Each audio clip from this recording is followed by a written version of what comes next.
Sa ngalan ng Ama at ng Anak at ng Espiritu Santo. Amen. Sumayin po ang Panginoon. At sumaiyo rin. Ngayon po ay ginugunita natin ang ating inang simbahan, San Antonio de Padua, Pari at Pantas.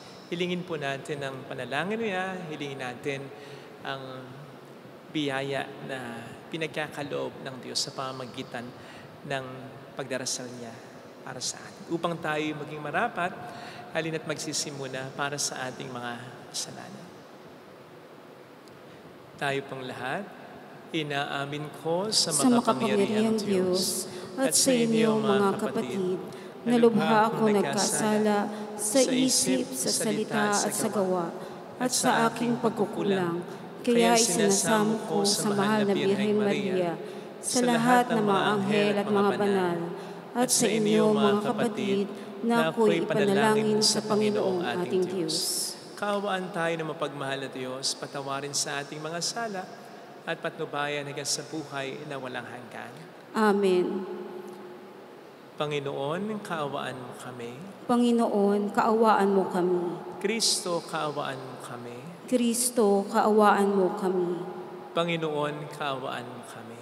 Panginoon, kaawaan mo kami. Iyuko natin ang ating ulo at manalangin tayo. Aring ibulong sa Panginoon ang ating intensyon.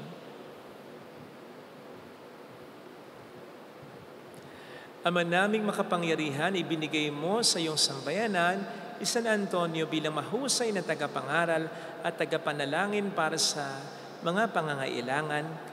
Sa pagtulong niyang masundan namin ang ulirang pamumuhay, madamanawa namin ang iyong saklolo sa kagipitan. Sa pamamagitan ni Jesucristo, kasama ng Espiritu Santo, magpasa walang hanggan. Amen.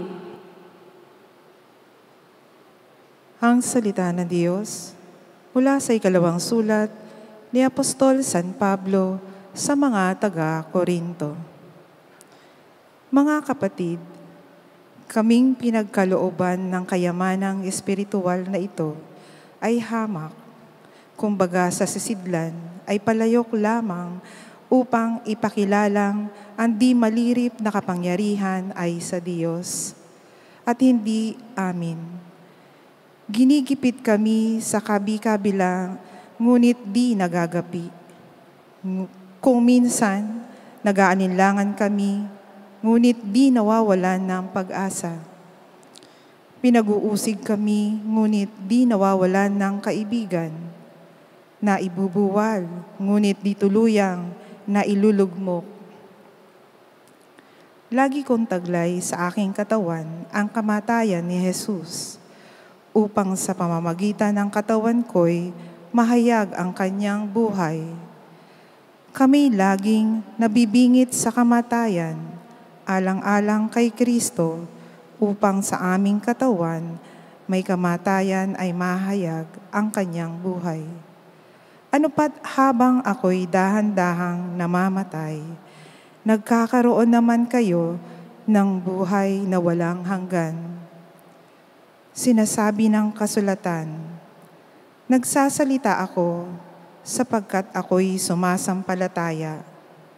Bunga ng gayong diwa ng pananampalataya, nagsasalita rin ako sapagkat ako'y may sumasampalataya. Sapagkat nalalaman kong ang Diyos na muling bumuhay sa Panginoong Hesus, ang siya ring bubuhay sa akin, kasama niya, at magdadala sa inyo at sa akin sa kanyang piling.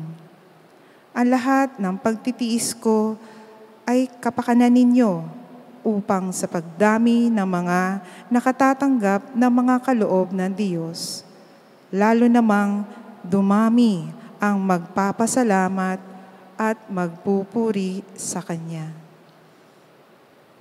Ang salita ng Diyos. Salamat sa Diyos. Maghahandog ako sa Diyos ng pagpupuring malugod. Maghahandog ako sa Diyos ng pagpupuring malugod.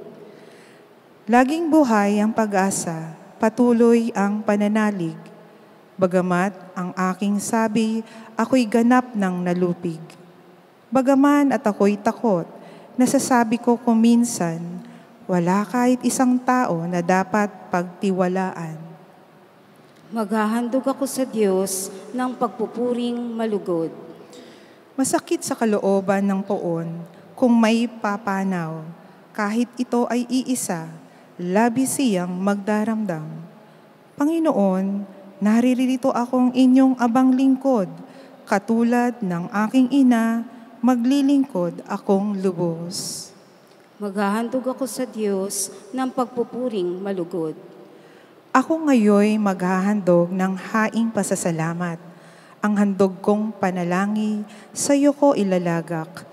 Kapag nagsasama-sama ang lahat ng iyong hirang sa templo sa Jerusalem, ay doon ko ibibigay ang anumang pangako kong sa iyo ay binitawan. Maghahandog ako sa Diyos ng pagpupuring malugod.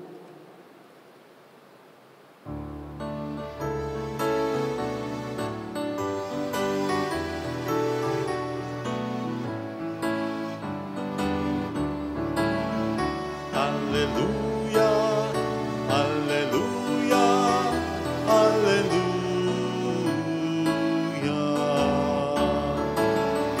Alleluia, alleluia, alleluia.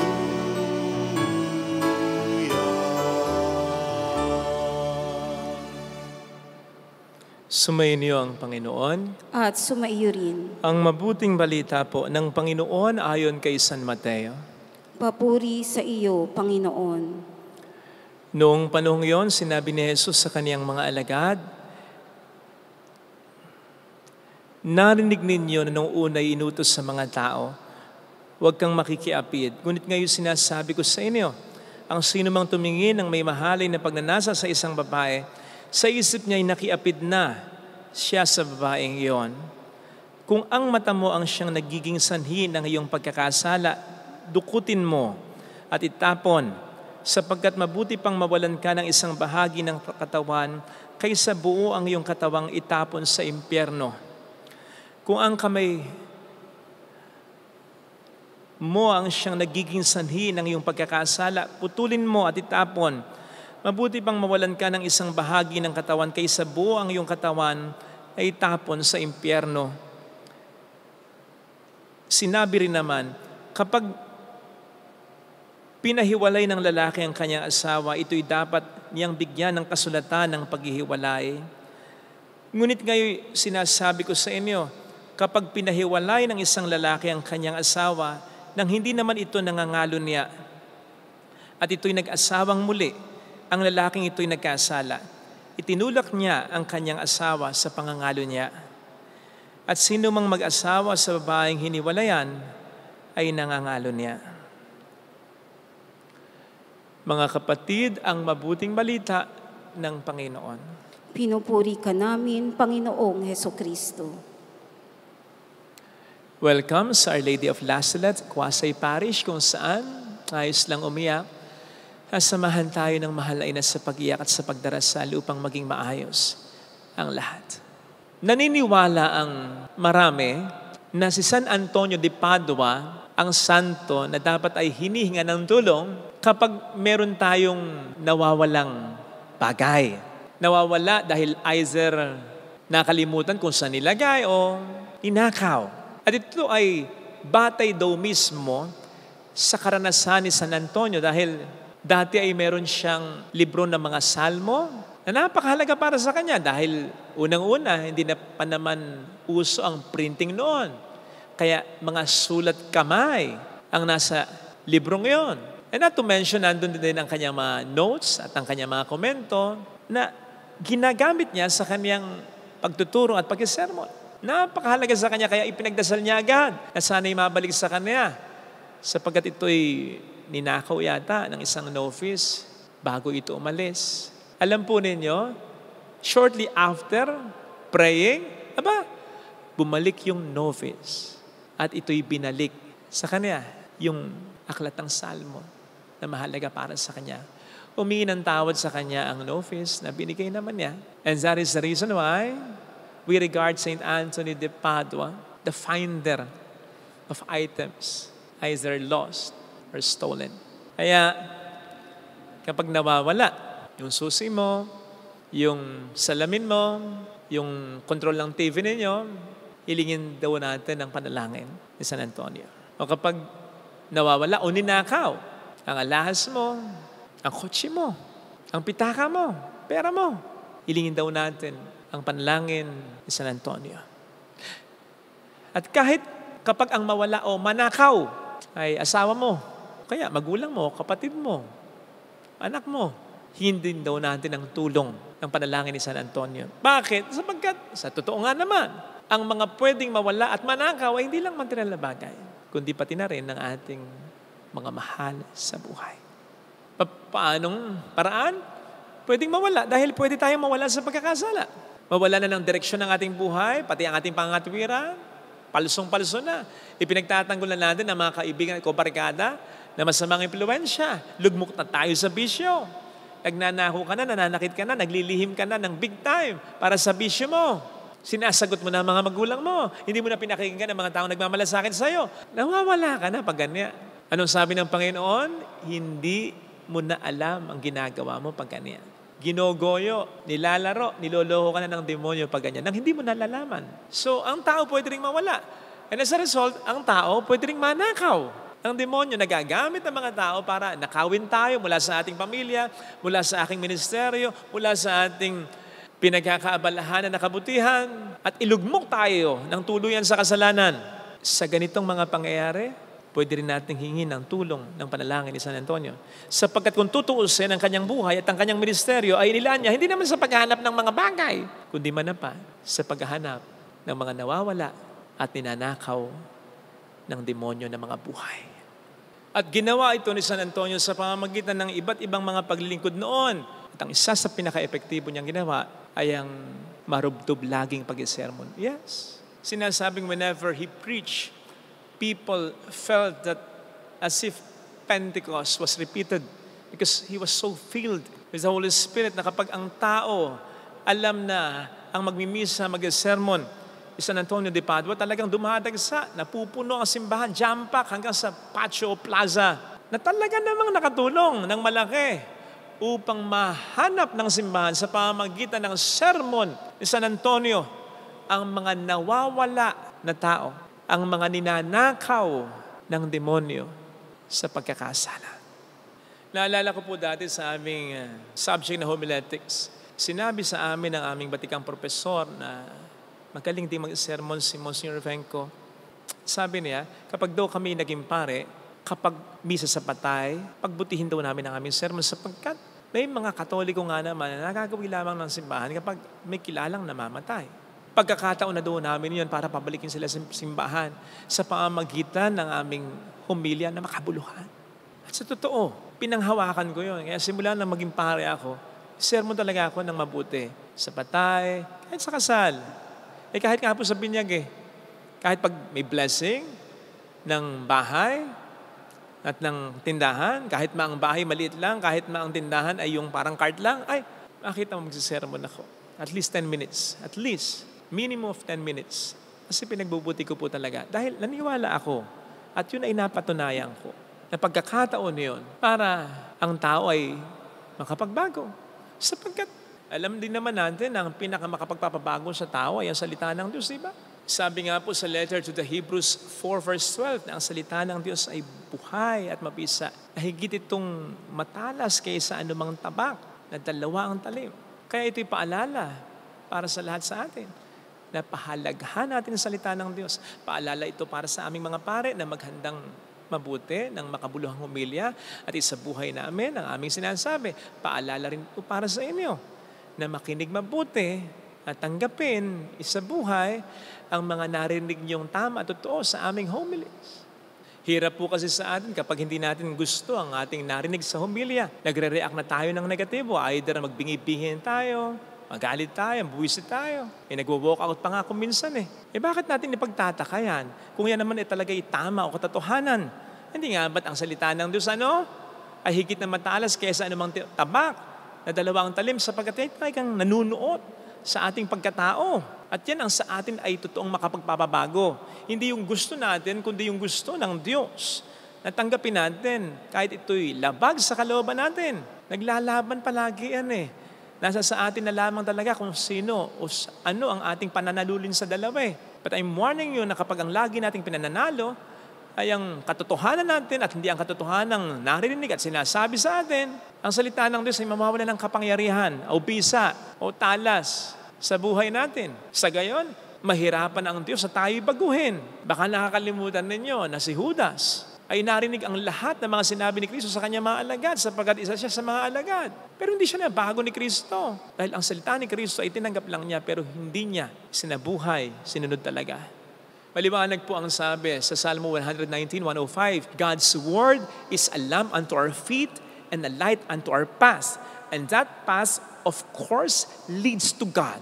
Kaya sa salita ng Diyos, huwag tayong magbingi-bingihan, lalo huwag tayong magmatigas.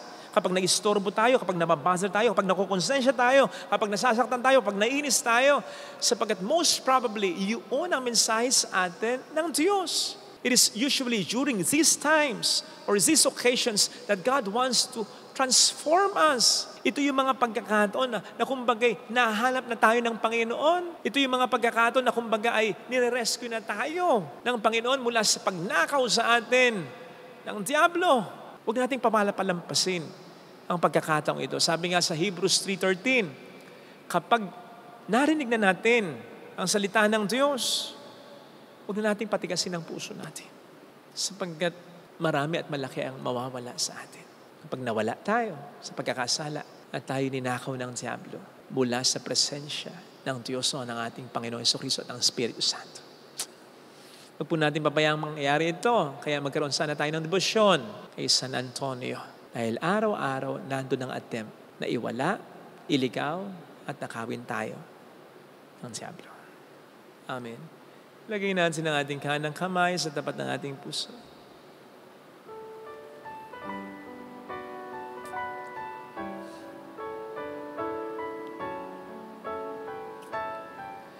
Alam kong may magagawa ang Diyos.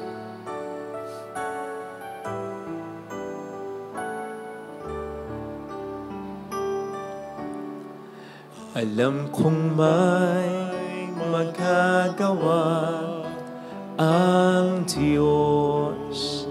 Alam kong may magagawa ang Diyos. Alam kong may magagawa Walang imposible sa Kanya. ang Diyos. Kung ako'y magtatapat, Kung ako'y magtatapat sa Kanya'y maglilingkod, sa Kanya'y maglilingkod, alam kong may magagawa ang Diyos. Hindi ako magdududa. magagawa ang Diyos. Alam kong diringgin ng Diyos ang samu ko Alam kong di sapagkat mahal niya ako. ng Diyos ang samo ko.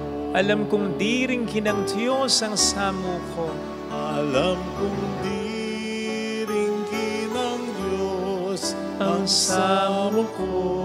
Kung ako'y magtatapat, kung ako'y magtatapat sa Kanya'y maglilingkod, sa Kanya'y maglilingkod. alam kong diringgin ng Diyos ang samu. Diringgin ng Diyos Pikit natin ang ating mga mata. Panginoon, sinasabi mo sa amin sa Ebanghelyo na kung ang mata namin ang nagiging sanhi ng aming pagkakasala, dukutin namin. Kung ang kamay namin, putulin namin. Kung ang paa namin, putulin namin.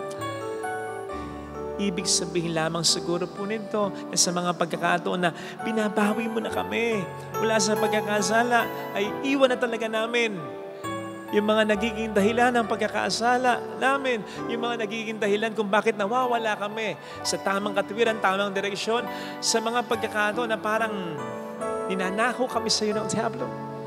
Tulungan mo po kami maging sensitibo sa mga pagkakataong ito na kapag narinig namin ang tinig mong tumatawag sa amin, sa pamamagitan ng panalangin ni San Antonio, hinahanap kami, binabawi kami, sumama na kami sa iyo. Ito rin ang pinagdarasal namin sa mga taong gusto naming magbago. Alleluia! Purihin ang Diyos.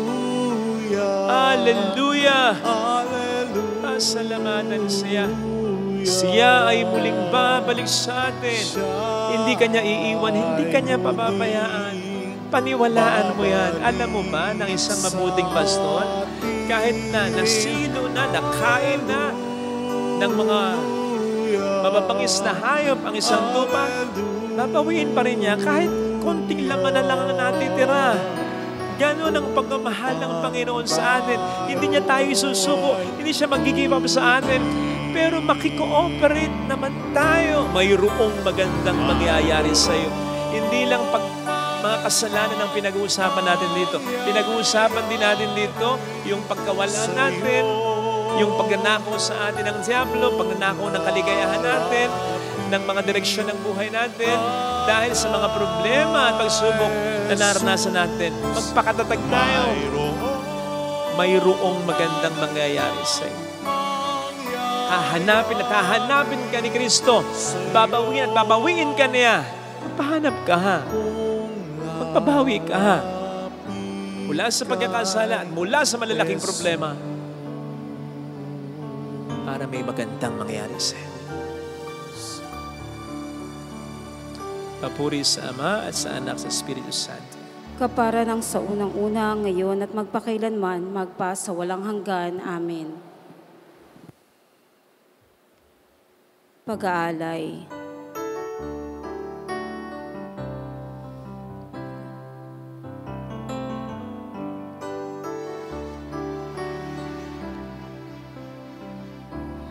Tanggapin mo, Panginoon, itong aking alay sa iyo. Ibibigay, ialay, lahat ng yaman at buhay, ihandog sa iyo. Papuri sa ngalan mo, kahit na may kasalanan, itong pusong nagmamahal, tanging hiling sa iyo. Sana'y tanggapin ang alay ko.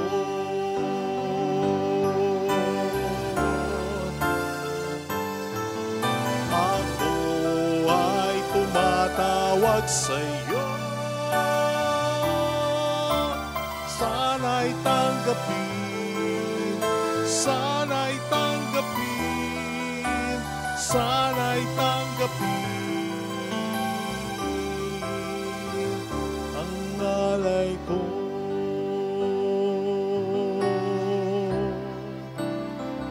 Ang alay ko.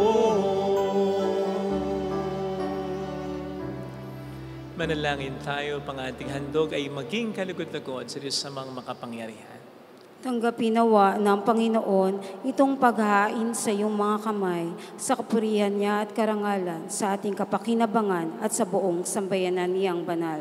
Ama naming lumikha, ang paghahain namin ngayong sa San Antonio de Padua ay ginugunita, ay kalugdan mo nawa at bilang tugon sa kaniyang itinurong kaalaman, ikaw ngayon ay aming pinupuri at pinasasalamatan. Sa pamamagitan ni Jesucristo, kasama ang Espiritu Santo, magpasa walang hanggan. Amen. Sumayin niyo ang Panginoon. At sumaiyo rin. Taas sa Diyos ang inyong puso at diwa. Itinaas na namin sa Panginoon. Pasalamatan ng ating Panginoong Diyos. Marapat na siya ay pasalamatan. Ama naming makapangyarihan, tunay nga pong marapat na ikaw ay pasalamatan. Ikaw ay nagniningning sa piling ng mga banal na ikinararangal mo sa kanilang kabutihan, na ibinibigay mo silang huwaran namin araw-araw at katuwang sa pagsamba sa iyong kamahalan. Sa pamamagitan ng anak mong si Jesucristo, kami naliligid ng mga banal na tao tulad ni San Antonio. Sila yung mga saksi ng pananalig sa iyo magaganap namin sa ikararangal mo. Kaya kaisa ng mga anghel na nagsisiawit ng papuri sa iyo ng walang humpay sa kalangitan, kami po'y nagpupunyi sa iyong kadakilaan. Santo, Santo, Santo, Panginoong Diyos ng mga hukbo, napupuno ang langit at lupa ng kadakilaan mo, o sana sa kaitaasan. Pinagpala ang naparirito sa ngalan ng Panginoon, o sana sa kaitaasan. Ama naming banal, ikaw po ang bukal ng tanang kabanalan, kaya't sa pamamagitan ng iyong Espiritu, gawin mo pong banal ang mga kaloob na ito upang para sa amin ay maging katawan at dugo ng aming Panginoong Jesucristo. Bago niya pinagtiis ang kusang loob na maging handog, hinawakan niya ang inapay. Pinasalamatan ka niya, pinaghati-hati niya iyon. Niabot sa kaniyang mga alagad at sinabi, tanggapin ninyong lahat ito at kanin. Ito ang aking katawan na ihahandog para sa inyo.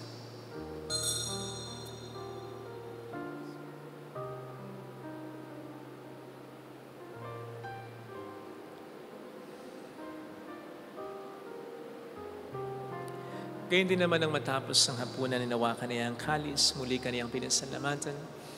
Iniabot niya ang kalis sa kaniyang mga alagad at sinabi, tanggapin ninyong lahat ito at inumin. Ito ang kalis ng aking dugo ng bago't walang hanggang tipan. Ang aking dugo na ibubuhos para sa inyo at para sa lahat, sa ikapagpatawad ng mga kasalanan. Gawin ninyo ito sa pag-alala sa akin.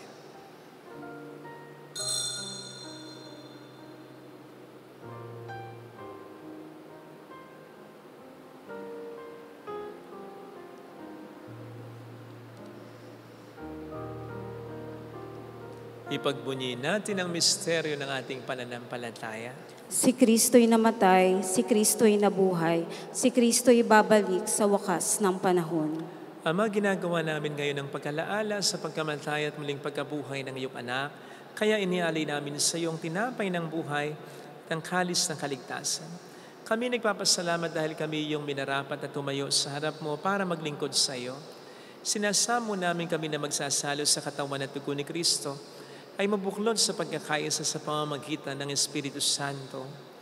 Ama, lingapin mo ang iyong simbahang laganap sa buong daigdig. Puspusin mo kami sa pag-ibig, kaisa ni Leon na aming papanitanis na aming obispo, at ang tanang kaparian, alalahanin mo po ang mga kapatid naming nahimlay nang may pag-asang sila'y muling mabubuhay, lalo ng aming ipagdarasal. Saglit tayong iyumuko habang inaalala at pinagdarasal ang ating mga mahal na pumanaw na.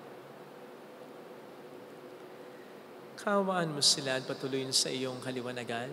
Kawaan mo at pagkitapatin kaming lahat na makasalo sa iyong buhay na walang wakas. Kaisa ang mahal na birhen ng Lasalet, ang ina ng Diyos, si San Jose, ang kabiyak ng kanyang puso, lahat ng mga panala na muhay dito sa daigdig ng kalugod-lugod sa iyo. May pagtiwang naman namin na pag-upuri sa ikararangal mo sa pamamagitan ng iyong anak na aming Panginoong Jesucristo. Sa pamamagitan ni Kristo kasama niya at sa Kanya, ang lahat ng parangal, papuri ay sa iyo, Diyos Amang makapangyarihan, kasama ang Espiritu Santo magpa sa walang hanggan. Amen. Tumawag tayo sa Ama.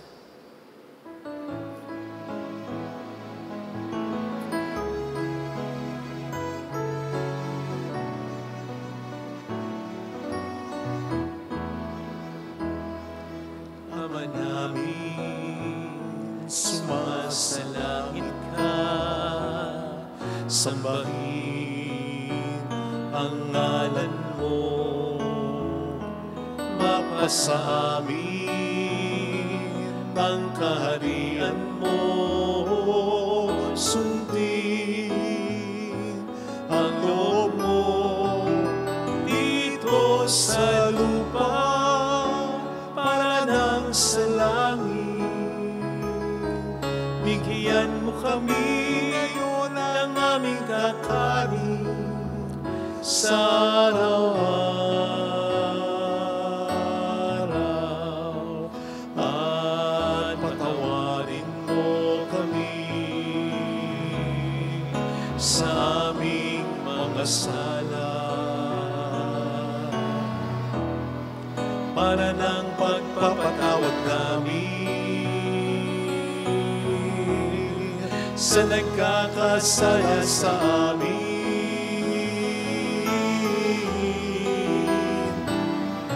At huwag mo kami ipahintulot sa tukso, at ihadya mo kami sa lahat ng masama.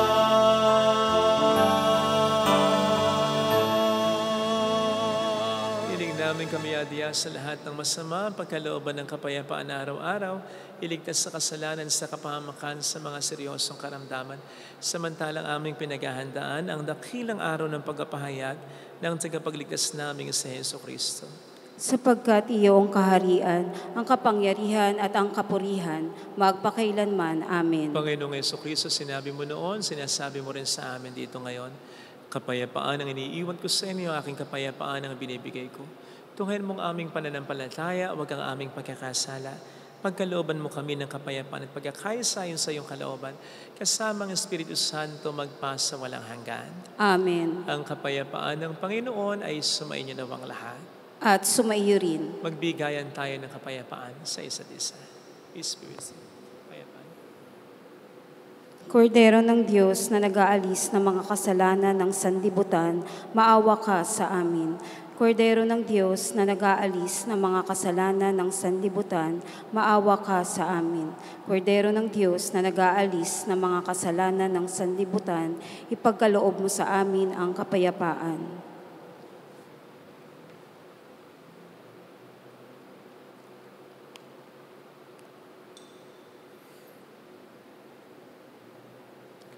Narito sa harap natin ng Panginoon ang ating buhay at kaligtasan. Mapalad tayong inaanayahan. Panginoon, hindi ako karapat-dapat na magpatuloy sa iyo, ngunit sa isang salita mo lamang ay gagaling na ako.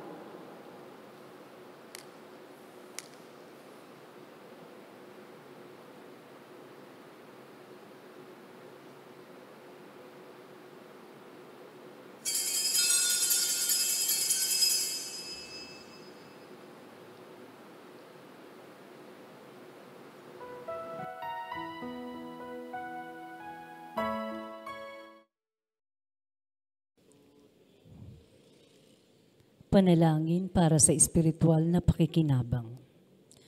Panginoong Hesus, ako ay naniniwala na ikaw ay nasa kabanal-banalang sakramento. Iniibig kita ng higit sa lahat at ninanasa kong tanggapin ka sa aking kaluluwa. Sapagkat sa mga sandaling ito, hindi kita matatanggap sa sakramento. Tumuloy ka sa espiritu sa aking puso. Niyayakap kita na parabang naririto ka na. Inaalay ko ng buong buo ang aking sarili sa iyo. Huwag mong hayaang mawalay ako sa iyo. Amen.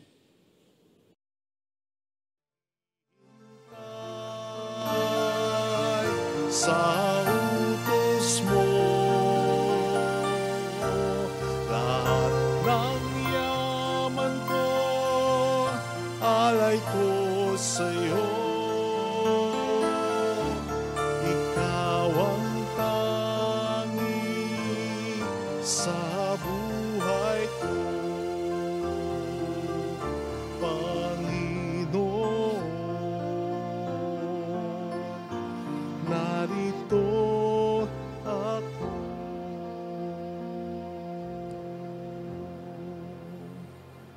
Manalangin tayo. Ama naming mapagmahal, kaming nagsalos-salos sa bumubuhay na pagkaing si Kristo ay paturuan mo sa gurong si Kristo upang sa pagunita namin kay San Antonio de Padua, kami matuto ng maasahang katotohanan mo at sa pag-ibig ay magkampanan namin ito sa pamamagitan din ng Hesus Kristo, kasama ng Espiritu Santo magpas sa walang hanggan.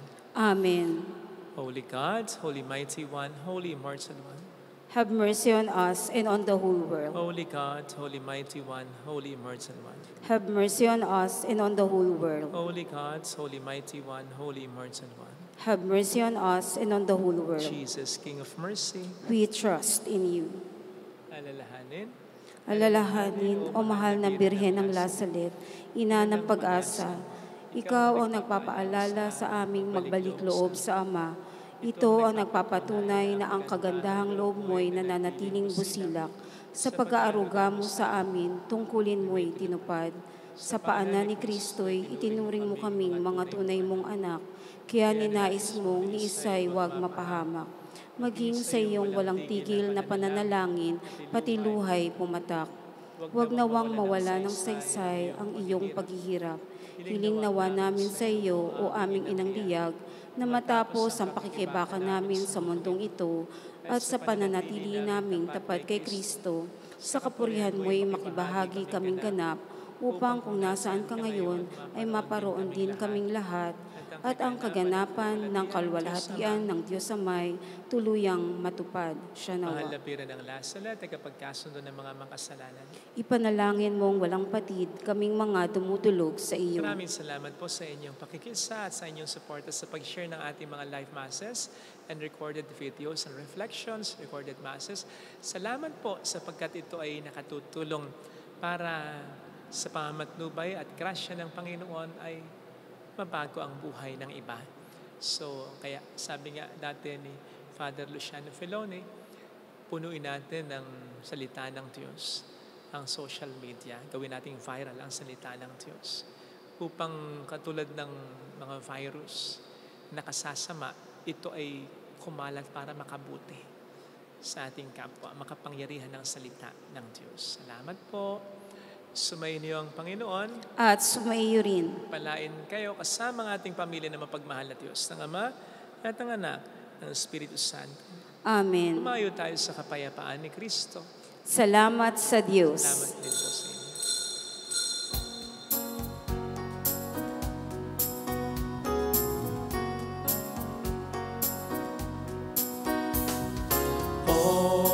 On this day, O Mother of our Lord, we sing you praise for lighting up our way. Your tears did soften up the hearts of men, and they still do today. May our love for you bring comfort in your pain. On this day, O Mother of our Lord, we sing you praise for lighting up our way. Your tears did so